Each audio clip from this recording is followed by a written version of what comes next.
Daniel Wild from the Institute of Public Affairs exposes Labor's lack of action. Well, back in 2020, before he was Prime Minister, Anthony Albanese said Australia is an island nation and fuel security should be our top priority.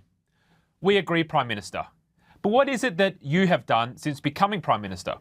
Well, since the election in May 2022, Australia's total refinery input has fallen by 10%, and that's starting from an historically low base. And now we only have two oil refineries across our entire nation. We now import 80% of our liquid fuels, despite the fact that we have vast reserves. But Labor says if you're concerned about fuel, well, that's just a right-wing conspiracy. In fact, Tim Ayres, who's the Minister for Industry and Innovation, reckons the solution is to drive an EV. Seriously, that's fine for the 2% of Australians who actually drive an EV, but what about the 98% of normal Australians who drive a vehicle with a good old internal combustion engine? Apparently, this government just doesn't care about you. But think about this. Back in 1984, when we had real leaders, when Parliament was debating the Liquid Fuel Emergency Act, the leader of the National Party and Deputy Prime Minister Doug Anthony said, "We cannot stop an outbreak of war in the Middle East that would halt or severely restrict our imports of oil. But we can have policies which ensure the maximum possible level of oil exploration in Australia and the maximum development of existing oil fields." How right he was. But short-sightedness is now a pattern of repeated behaviour by Australia's failed political establishment. Australia is a nation that has ridden on a sheep's back. Our natural resources have underpinned not just our economy, but have defined our way of life for generations. Fuel is quite literally the engine.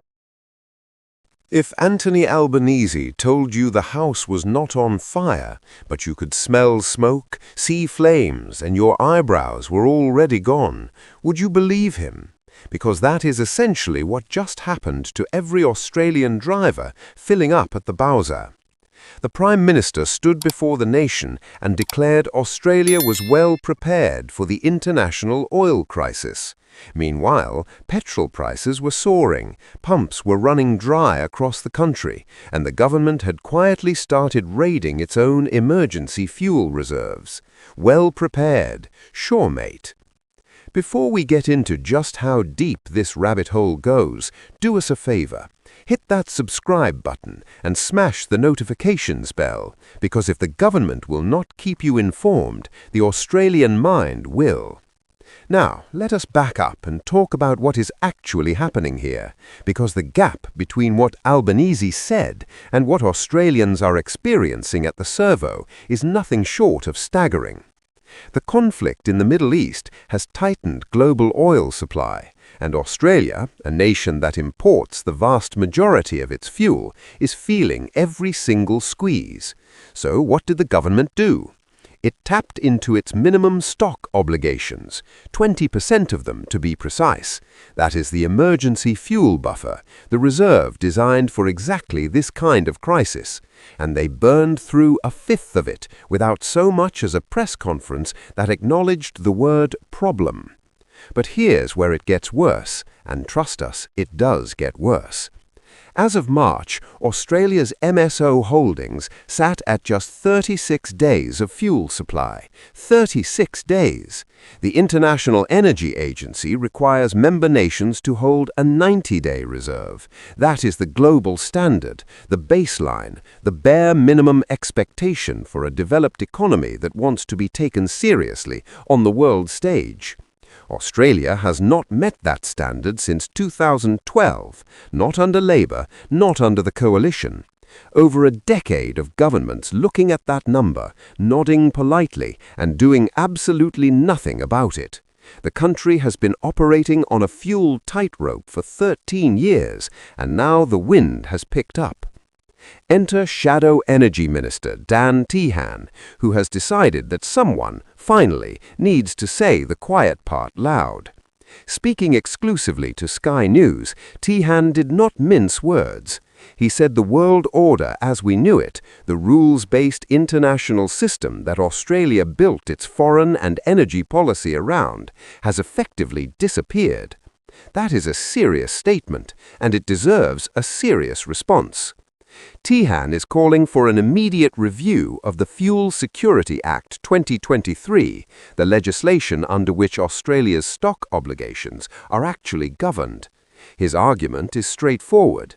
If the geopolitical environment has fundamentally shifted, then every piece of legislation governing energy security needs to be stress-tested against that new reality.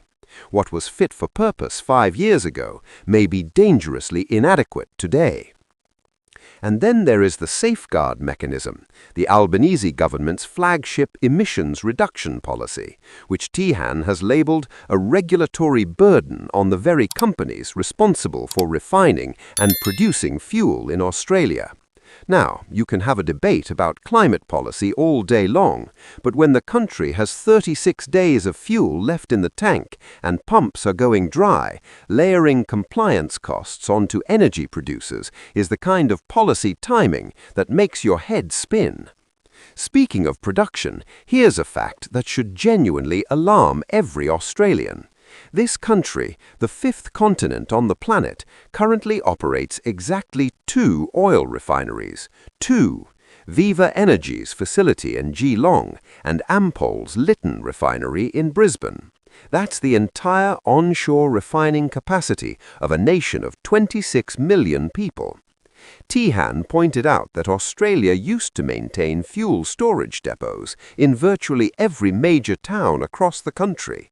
That network has been systematically wound back over the years, and with it went a critical layer of supply chain resilience that nobody seemed to think we would ever need again. Surprise! The regulatory and cost burdens on those storage facilities made them uneconomical, and so they quietly disappeared. Nobody panicked, nobody reviewed the legislation, and now, when a genuine global supply shock arrives, Australia is discovering just how exposed it really is.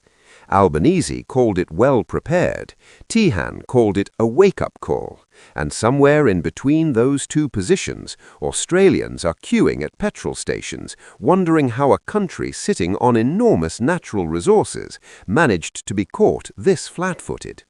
The answer, as always, is a decade of comfortable assumptions and zero political courage to fix the uncomfortable ones. Thanks for watching. We appreciate every single one of you.